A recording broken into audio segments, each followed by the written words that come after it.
After Boeing merged with McDonnell Douglas in 1997, a new philosophy started to creep in.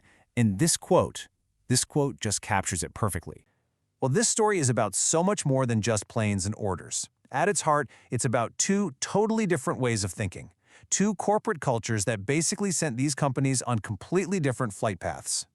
So on one side, you've got Airbus. It was born from collaboration across Europe, so that's in its DNA.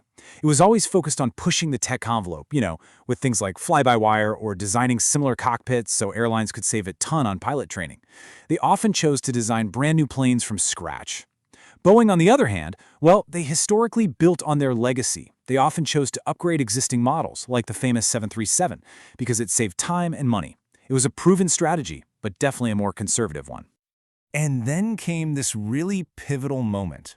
After Boeing merged with McDonnell Douglas in 1997, a new philosophy started to creep in. And this quote just captures it perfectly. The focus began shifting away from just pure engineering excellence and more toward maximizing shareholder value. So what does a finance-led culture actually mean? Well, it's what happens when quarterly profits and the stock price start driving the big decisions more than, say, a long-term engineering vision. And this focus on the bottom line, it led directly to the 737 MAX.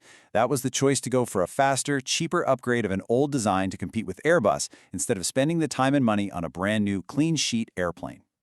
And that decision, along with the culture that made it, would eventually lead Boeing into the absolute darkest period in its long history, a crisis with truly devastating consequences, both human and financial.